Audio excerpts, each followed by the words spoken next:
Hi, and welcome to another Photoshop tutorial. Today's tutorial is on using the levels adjustment to create contrast in your images. There are plenty of different ways to get contrast in your image on Photoshop, and this is just one of the many, but it's a very quick and simple way to do it once you learn how to work with it. So here I have a partially edited image in Photoshop CS6. This method should work with all the other additions. And the first thing I'm going to do here is come down to my adjustments and choose levels. It's going to open this panel over here. As you can see, it's a histogram just like the one we have up here, and there are three sliders just beneath the histogram. Think of these as your shadows, your midtones, and your highlights. Now with the shadows and the highlights, dragging them towards the center is going to boost how they look. So for instance, if we bring our shadows inward, you can see how it starts to darken our shadows. And the same thing with the highlights. As we drag that inward, it's going to brighten the highlights. Now for the midtones, if you drag it to the right, it's going to darken it, and drag it to the left, it's going to lighten it. And I know that seems a little bit backwards, but that's just the way it works. So here you can see if I drag it to the right, it's going to darken the image. And a lot of times, adjusting your midtones like that is really going to adjust the feel of the image. Here you can see it's got a grungy look since we moved the midtones to the right. And if we dial those back to the other side, it's going to have a brighter, more cheerful feeling to the image. So it's all about what you're looking for with your image. And for this and the texture of the wall, I kind of like the more grungy look. Now also this slider down here below is going to have a little bit opposite effect from what we had up here. So by dragging in the shadows area, it's going to brighten them. And by dragging in the highlights, it's going to darken them. And usually for the heavier contrast, more of a clean image, you want to leave these all the way out on the outside.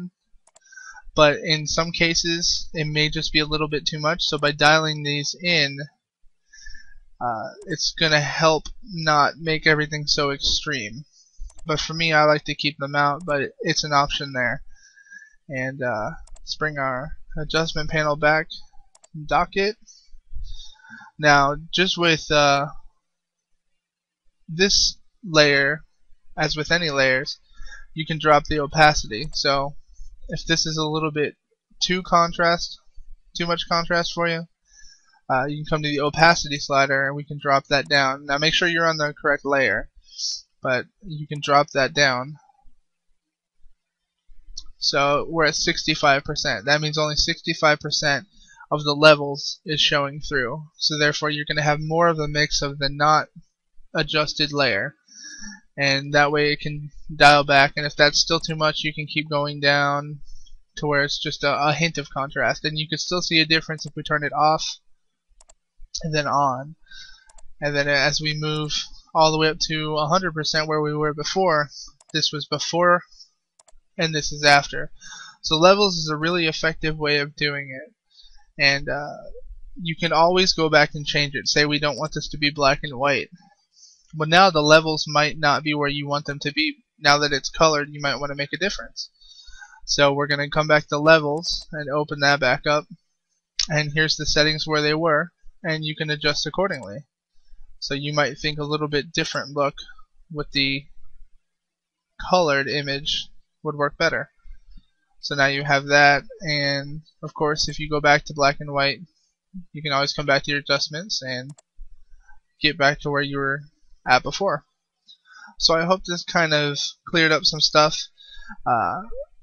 There are many different ways, again, to do contrast, and this is just one of them.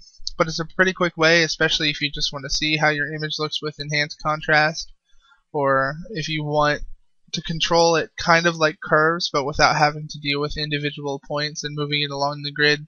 This is a really simple, quick way to get a similar effect.